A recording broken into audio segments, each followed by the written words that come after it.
CB মেরিস্ট্রিম চ্যানেলে আমি তোমাদেরকে ওয়েলকাম জানাচ্ছি।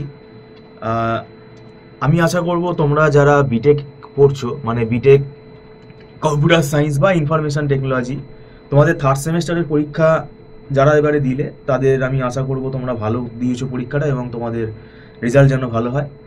এবং এটাও পাশাপাশি বলবো, থার্ড সেমেস্টারের পরীক্ষা, থার্ড কেন, সেকেন্ড সেম ফার্স্ট সেমের পরীক্ষা দিয়েও তোমরা আইডিয়া পেয়েছো যে মানে প্রিপারেশান যদি ভালোভাবে না থাকে তাহলে তার অবস্থাটা কি হয়।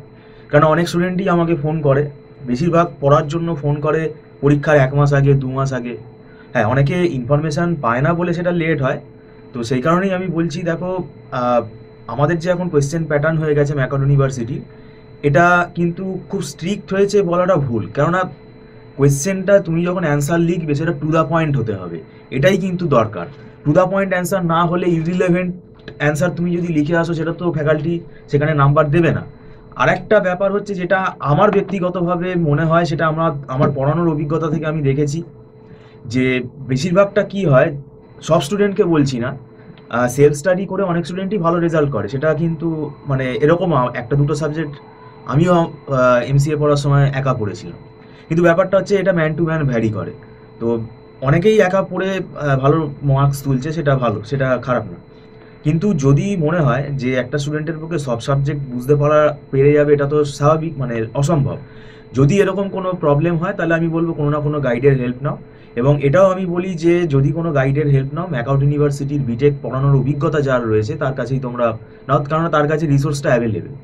এবার ব্যাপারটা হচ্ছে যে আমাদের মানে স্টুডেন্টদের দেখেছি যে তারা থিওরিগুলো পড়ে চলে যায়, মানে অ্যালগোরিদমটাকেও তারা মুখস্থ করে রাখে। এটা আমার অভিজ্ঞতা থেকে বলছি, ব্যক্তিগত অভিজ্ঞতায়। এটা করলে কিন্তু মুশকিল হয়ে যাবে। তখনই কি হয়, পরীক্ষার হলে তুমি নার্ভাস হয়ে যাবে, কারণ মুখস্থ করা জিনিস কিন্তু পরীক্ষার হলে লেখা যায় না। আর তোমার যদি কনসেপ্ট ক্লিয়ার থাকে সেটা কিন্তু চট করে তুমি লিখে দিতে পারবে, একটু ছোটোখাটো ভুল হলেও কিন্তু সেটা ফ্যাকাল্টি তোমাকে মানে দেখবে যে তার মানে কনসেপ্টটা আছে। একটু আধটু ভুল তো সবারই হতে পারে। তো অ্যালগোরিদমগুলো মুখস্থ করে লিখলেও ফ্যাকাল্টি বুঝতে পারবে, এবং কেউ যদি বুঝে লেখে সেটাও ফ্যাকাল্টি বুঝতে পারবে। যদি কোনো একটা অ্যালগোরিদম পারফেক্ট কেউ লিখে আসে, সেটা ফ্যাকাল্টি বুঝে যাবে যে বই থেকে মুখস্থ করা জিনিস সে লিখেছে, সেটাও কিন্তু টিচাররা ঠিকই বুঝতে পারে। তো এগুলো কিন্তু ব্যাপার আছে। আর শুধু থিওরি অ্যাটেন্ড করে আসলে কিন্তু নাম্বার স্বাভাবিকভাবেই কমবে। আর নিউমেরিক্যালগুলো সব ছেড়ে দিয়েছে, এই যেমন অপারেটিং সিস্টেম একটা সাবজেক্ট, এই অপারেটিং সিস্টেম সাবজেক্টটার মধ্যে কিন্তু অনেক নিউমেরিক্যাল থাকে। তো অ্যালগোরিদম তো থাকেই, সেগুলো কি হয়, স্টুডেন্ট ছেড়ে দিয়ে চলে আসে। মানে অপারেটিং সিস্টেম সাবজেক্টটা আমাদের বিটেকে তো থাকে, সেই সেই জন্যই বলছি। এবার কম্পিউটার আর্কিটেকচার, এখানেও কিন্তু নিউমেরিক্যাল থাকে। এবং তোমাদের ফোর্থ সেমেস্টারে ডিসক্রিট ম্যাথামেটিক্স আছে, এটা একটা অঙ্ক।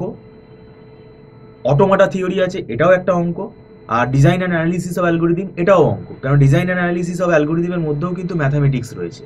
তো সেই কারণেই অ্যালগোরিদম অ্যানালিসিসগুলো ম্যাথামেটিক্যালি আমাকে ওখানে করতে হচ্ছে। তো এবং অ্যালগোরিদমগুলো কিন্তু এখানে ভালো করে বুঝে পড়তে হবে, এবং তার উপরে সেগুলো ম্যাথামেটিক্যাল কম্পিউটেশন আছে। আর অটোমাটা, এটা পুরো আমি অঙ্ক বলি এটাকে, কারণ এটা পুরো একটা কম্পিউটার সায়েন্সেরই একটা ব্রাঞ্চ। কারণ এটা পুরো অঙ্ক। তার মানে তোমার দুটো ম্যাথামেটিক্সের পেপার কিন্তু এখানে থেকে যাচ্ছে, ডিসক্রিট ম্যাথামেটিক্স তো পড়তেই হচ্ছে তোমাদের। তো এবার ব্যাপারটা সময় কম, এটা আমরা বলতেই পারি, সময়টা কম আছে। তাই আগে থেকে পড়া শুরু করতে হবে, এবং আমরা এখানে পড়া শুরু করব ফেব্রুয়ারি মাস থেকেই শুরু করে দিচ্ছি। তাই তোমরা যদি আগ্রহী থাকো, অনলাইন টিউশনের জন্য তোমরা যোগাযোগ করতে পারো। আর এখানে আমাদের মান্থলি ফিস সিস্টেমে ক্লাস হয়, এবং প্রত্যেক মাসে সেটা অ্যাডভান্স পেমেন্ট করে ক্লাস করতে হয়, এবং সেটা নট রিফান্ডেবল। আর এখানে ছোট ছোট ব্যাচে ক্লাস হয়, তাই এটা কোনো অসুবিধা হবে না। আর সরাসরি এখানে ফ্যাকাল্টির সাথে স্টুডেন্ট কথা বলে, ডাউট ক্লিয়ার হয়ে যায়। কোনো অসুবিধা হলে ফ্যাকাল্টিকে তারা ডাইরেক্ট জিজ্ঞেস করতে পারে, আর পুরো স্ক্রিন তারা দেখতে পায়। আর আমরা আমাদের যে হাতে লেখা যে নোটসগুলো, সেগুলো আমরা প্রোভাইড করে দিই স্টুডেন্টকে। সেগুলো সাজেশন হিসেবে কাজ করে, এটা বলতে পারি। আর যেমন ডিসক্রিট ম্যাথামেটিক্সটা অনেক বড়, এই কারণেই ডিসক্রিট ম্যাথামেটিক্সের মধ্যে কিন্তু গ্রাফ থিওরি আছে, কম্বিনেটোরিয়াল লজিক রয়েছে, তারপর ওইদিকে তোমার লজিক থিওরি রয়েছে, প্রেডিকেট লজিক, প্রপোজিশনাল লজিক, একটা সেট থিওরির একটা বড় পার্ট রয়েছে, ফাংশন থেকে শুরু করে ম্যাপিং লজিক, রিলেশনের ওপর যে অঙ্কগুলো আসে। তারপরে এদিকে রেকারেন্স রিলেশন আছে, জেনারেটিং ফাংশন, রেকারেন্স রিলেশন।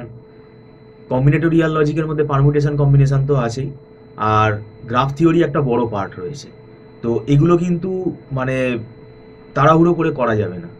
আর অটোমাটা এটাও পুরোপুরি ম্যাথামেটিক্স, তোমরা সাবজেক্টটা দেখতেই পারবে, এর ভেতর কোনো পুরো ম্যাথামেটিক্স কিন্তু, মানে সব ফর্মুলা বেসড কিন্তু অনেক ব্যাপার আছে এখানে।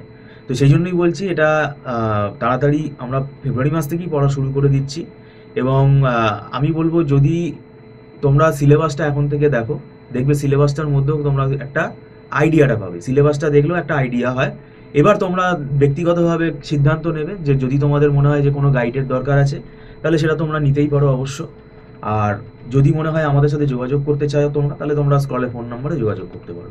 ভিডিওটা সম্পূর্ণ দেখার জন্য থ্যাংক ইউ সো মাচ।